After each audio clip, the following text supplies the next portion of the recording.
District ලේකම් මන්නාරමට ලිපියක් මගින් දැනුම් දෙනවා මේ ඉඩම් නිදහස් කිරීම සම්බන්ධව. මේ ඉඩම් නිදහස් කිරීමේදී මේ ආකාරයෙන් මේ අමාත්‍යවරයා මැදිහත් වෙලා නිදහස් කරන්නේ මන්නාරම් දිස්ත්‍රික්කය විතරක් නෙමෙයි. ඊට අමතරව මුල්ලතිව් සහ වවුනියා කියන දිස්ත්‍රික්ක දෙකෙත් මේ ජනතාව පදිංචි කිරීම සඳහා මේ ආකාරයෙන් ඉඩම් නිදහස් කිරීම සිදු කරනවා. ඒතර මේ ලිපියේ ශීර්ෂය දැක්වෙන්නේ අවතැන් වූ මුස්ලිම් ජනතාව නැවත පදිංචි කිරීම. යුද්ධෙන් අවතැන් වුණේ මුස්ලිම් ජනතාව විතරක් නෙමෙයි. යුද්ධෙන් අවතැන් වුණා සිංහල, ද්‍රවිඩ, මුස්ලිම් කියන සියලුම ජනතාව අවතැන් වුණා. මේකේ ලියුමේ උද්දෘත පාඨයෙන් මෙහෙම නැත්නම් ලියුමේ මාතෘකාවෙන්ම මේක සම්පූර්ණ විකෘතියක් බව පෙනී යනවා.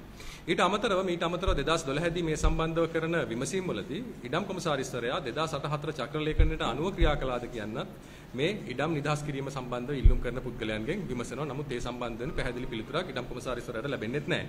කොහොම වුණත් මේ කියන ප්‍රධාන තර්කය තමයි මේක රක්ෂිතෙන් පරිබාහිරව තියෙන්නේ සහ මේවා පාරම්පරිකව මුස්ලිම් ජනතාව පදිංචිලා හිටිය ඉඩම් කියන කාරණය. නමුත් මේක බොහොම පැහැදිලිව මුස්ලිම් ජනතාව පාරම්පරිකව පදිංචිලා හිටිය ස්ථාන නෙමේ. පදිංචිලා හිටිය ස්ථාන වලින් මේක නව පදිංචි කිරීමක් එහෙම නැත්නම් නව ජනාවාස ඇති කිරීමක් තමයි බොහොම පැහැදිලිව. ඒක මේ ඔවුන්ගේ ලිපි වලින්ම ඉතා පැහැදිලිව ඔප්පු වෙනවා. මේකේ විශේෂයෙන්ම මේ මරිච්චකාඩු සිලාවතුර මාර්ගයේ ඔවුන්ට ලැබෙන්නේ කිලෝමීටර් 23 කණුවේ සිට 29 කණුව දක්වා මීටර් 250ක ප්‍රදේශයක් තමයි වන සංරක්ෂණ දෙපාර්තමේන්තුවෙන් අවසර ලැබෙන්නේ. එතකොට රිෂාඩ් බදුරුදීන් අමාත්‍යවරයා කියන විදිහට මේවා පාරම්පරිකව මිනිසුන් හිටියා නම් ඔවුන්ගේ අවශ්‍යතාවය පරිදි ඔවුන්ගේ නිතිබිම් වල ඇවිල්ලා පදිංචි වෙන්න හැකියාව තියෙනවා නම් ඔවුන්ට නැවත වතාවක් මේ සම්බන්ධව ලිඛිත අවසරයක් වන සංරක්ෂණ දෙපාර්තමේන්තුවෙන් ලබා ගැනීමේ අවශ්‍යතාවයක් නැහැ. එම නිසා පැහැදිලිව මේ ප්‍රදේශයේ පදිංචි කරන්නේ මේ ප්‍රදේශයේ ජීවත් වෙච්ච ජනතාව නෙමෙයි. ඒතකොට මේ ප්‍රදේශයේ පදිංචි කරන්නේ කූලන්කුලම්, තම්බුදා, මුසලිකාඩු, මෙතන්වැලි, පණ්ඩාරවේලි, පුනච්චිකූලම්, පුතුවේලි, මුසලි හා කායක්කූලි ගම්මානවල අවතැන් වූවන් සඳහා. ඒතකොට මේ ප්‍රදේශයේ අවතැන් වූ ජනතාව නෙමෙයි මේ නව කොලනියක් ඇති කිරීම තමයි සිද්ධ කරන්නේ. මේ ආකාරයෙන්ම සිලාවතුර මාර්ගයේ, වන්නියාකුලම් සහ විරිතලතිව් කියන මේ ප්‍රදේශ තුනේම පරිබාහිර ස්ථානයක අවතැන් වූ අය කියන පුද්ගලයන් ගහලා මේ ස්ථානයේ පදිංචි කිරීම සිද්ධ කරනවා. එතකොට මේක සම්පූර්ණයෙන්ම මිනිසුන් හිටිය ස්ථානයක Tamanගේ නිජ භූමිය වල මිනිසුන් පදිංචි කිරීමක් නෙමෙයි. නවතම වනාන්තර ප්‍රදේශයක් එලිපෙහෙලි කරලා මේකේ මිනිසුන් පදිංචි කිරීම.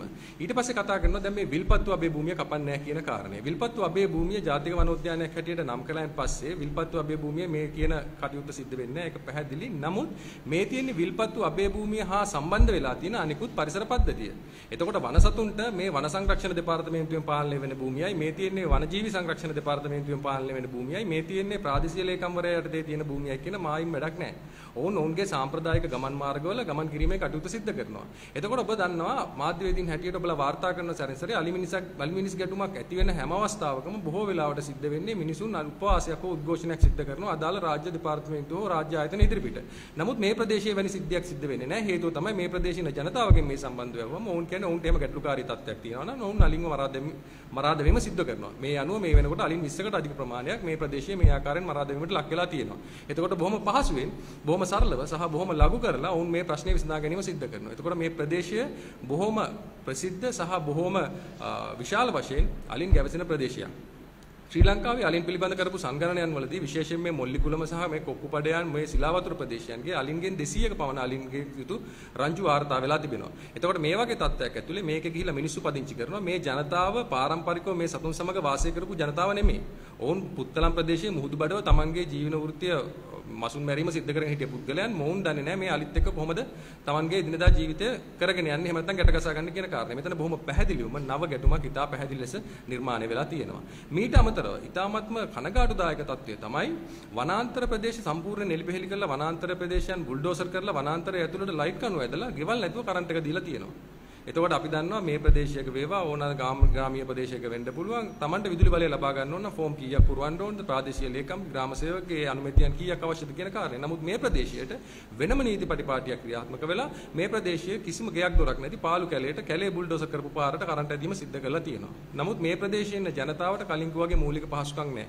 මේ සිද්ධ කරන්නේ බොහොම පැහැදිලිව වනාන්තර භූමියක් නීති විරෝධී ලෙස එලිපෙහෙලි කරලා නව ජනාවාස ඇති කිරීමක් තමයි මේ සිද්ධ කරන්නේ. එතකොට මේක බොහෝ වෙලාවට හුවා දක්වනවා මේක පෙන්වන්න උත්සාහ කරනවා මේ පාරම්පරික නිජ භූමි කියලා. මේ පාරම්පරික නිජ භූමි නෙමෙයි. ඒක ඔවුන්ගේ ලිපි ලේඛන වලින්ම ඉතාමත්ම පැහැදිලි. එම නිසා මේ කරන්නේ නව ජනපද ව්‍යාප්ත කිරීමේ වැඩපිළිවෙලක්. ඒ ව්‍යාප්ත කිරීමේ වැඩපිළිවෙලට මේ පරිසරය යොදා ගන්නවා. ඒතකොට අපි මේ නව දේශපාලන ප්‍රවාහය තුල ඉන්න පාලකයන්ට අපි ඉතාමත්ම කාරුණිකව ඉල්ලා සිටිනවා සහ අපි බලපෑම් කරනවා මේ කාරණයට තමන්ගේ ඡන්ද පදනම එහෙමත් නැත්නම් Tamanට ලැබෙන ඡන්දේ වාසිය ගැන නොසිතා මේ සම්බන්ධව අදාළ නීති ක්‍රියාමාර්ග ලබා ගන්න කියලා. ඒත් එක්කම විශේෂයෙන්ම ලංකාවේ මේවැනි කාර්යයන් වලට අනුබල දෙන ආධාර දෙන රාජ්‍ය නොවන සංවිධාන ජාත්‍යන්තර රාජ්‍ය නොවන සංවිධාන මේ ප්‍රදේශයේ නිවාස ඉදිකිරීම සඳහා ලබා දීලා තිබුණා යුරෝපියන් යුනියන් එකෙන් මුදල්, ඕස්ට්‍රේලියානු නේට් එකෙන් මුදල්, ජාසිම් කියන ඒ මුදල් සපයන ආයතනේ මේ වගේ ආයතන මගින් මුදල් සපයලා තිබුණා. මෙම ආයතන වලිනුත් අපි ඉල්ලා සිටිනවා මින් ඉදිරියටවත් මෙවැනි ජනාවාස හෝ කොලොනියක් ඇති කරනකොට එහෙම නැත්නම් මෙවැනි දෙයකට මුදල් සපයනකොට